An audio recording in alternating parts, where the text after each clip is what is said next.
சிந்து பைரவில 5 நாளா ரிசப்ஷனும் என்கேஜ்மெண்ட்டுமா நடத்திக்கிட்டே இருக்காங்க. இன்னைக்கு என்ன நடந்ததுன்னு பார்க்கலாம் வாங்க. பொண்ணு மாப்பிளைய பெரியவங்க கிட்ட ஆசீர்வாதம் வாங்கிக்க சொல்லி எல்லார்கிட்டயும் ஆசீர்வாதமும் வாங்கிக்கிறாங்க.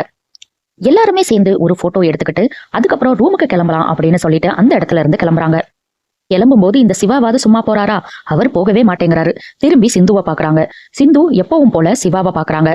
முன்னாலேயே 1000 வார்த்தையை பேசுறாங்க சிந்து. ஒருத்தர் பாத்துக்கிட்டு அந்த இடத்த விட்டு நகர்ந்து போறாங்க சிவாவும் சிந்துவும். சிந்து ஐயோ நிச்சயதார்த்தம் நடந்துருச்சே, சிவாவும் ஸ்னேகாவும் ஒன்னா இருக்காங்களே, இந்த கல்யாணத்தை எப்படியாவது நிறுத்தணுமே, நான் சிவாவை கல்யாணம் பண்ணிக்கணுமே அப்படின்னு நடந்த எல்லாத்தையுமே நினைச்சு பாக்குறாங்க. திடீர்னு எந்திரிச்சு விறுவிறுன்னு வெளியே நடந்து போறாங்க. போறப்ப பார்த்தா சிவாவும் ஸ்னேகாவும் நின்னு பேசிட்டு இருக்காங்க. ஸ்னேகா சிவா கிட்ட இந்த சாரி எங்க வாங்கினதுன்னு இங்க இருக்கிற எல்லாருமே கேட்டாங்க. நீ தான் வாங்கி கொடுத்ததுன்னு நான் யார்கிட்டயுமே சொல்லல. நம்ம என்கேஜ்மெண்ட்ல இருந்து கல்யாணத்துல இருந்து எல்லாத்துக்கும் நீ தான் எனக்கு சாரி செலக்ட் பண்ணும் சரியா அப்படிங்கிறாங்க. கண்டிப்பா செலக்ட் பண்ணா போச்சு அப்படிங்கிறாரு இந்த சிவாவும். ஸ்னேகாக்கு அதுக்கப்புறமா ஒரு கால் வருது. சரி அப்பா என்ன கூப்பிடுறாரு, நான் போயிட்டு 1/2 மணி நேரத்துல வந்துடுறேன் அப்படின்னு சொல்லிட்டு அங்க இருந்து கிளம்புறாங்க. இவங்க 2 பேர் பேசுறத தூரத்துல இருந்து சிந்து பாத்துக்கிட்டே இருக்காங்க. ஸ்னேகா போனோன்னு திரும்பி பாக்குறாரு சிவா. அந்த இடத்துல சிந்து நிக்கிறாங்க. அதை பார்த்து பயங்கரமா ஷாக் ஆகுறாரு. சிந்து பக்கத்துல வந்து மனசுக்குள்ளேயே நினைக்கிறாங்க, என்ன டாக்டரே நிச்சயதார்த்தம் முடிஞ்சிருச்சுன்னு ரொம்ப சந்தோஷமா இருக்கீங்களா? இந்த கல்யாணம் கண்டிப்பா நடக்காது. என் கழுத்துல தாலின்னு ஒண்ணு கட்டுனா அதை நீதான் கட்டுவ அப்படின்னு மனசுக்குள்ளேயே பேசிட்டு அந்த இடத்த விட்டு நகர்ந்து போயிடுறாங்க. 2 பேரும் ஒருத்தர் பாத்துக்கிட்டாங்களே தவிர ஒண்ணுமே பேசல. சிவாவும் இவ வந்தா எதுவுமே பேசாம அப்படியே போறாளே, என்னன்னு தெரியலையே அப்படின்னு யோசிக்கிறாரு. பொண்ணு மாப்பிளைய ஊர்வலம் கூட்டிட்டு போறதுக்கு எல்லா ஏற்பாடும் பண்றாங்க.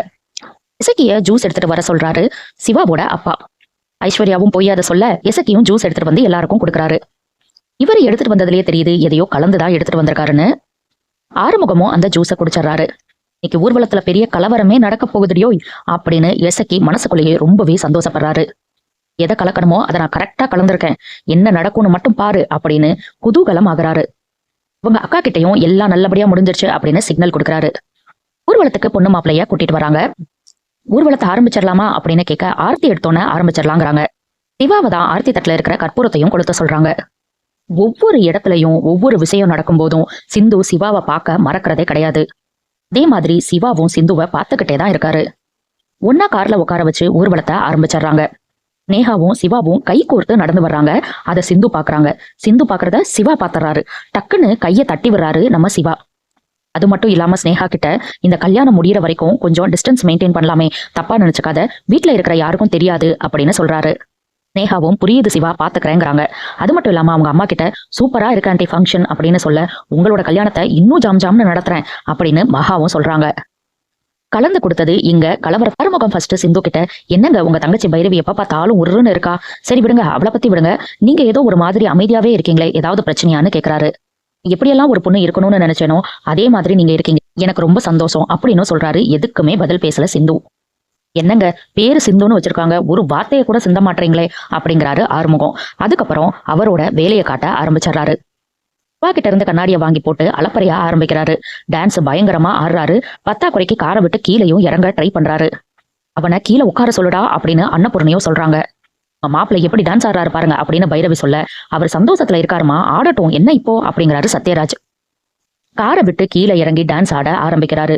சிவா எவ்வளவோ தடுக்க முயற்சி பண்றாரு. ஆனா அவரு அடங்குற மாதிரியே இல்ல. நீயும் வந்து ஆடு சிவா, கமான் ஆடு ஆடு அப்படின்னு கத்துறாரு. கழுத்துல இருந்த மாலையை எடுத்து சிவா கழுத்துல போடுறாரு.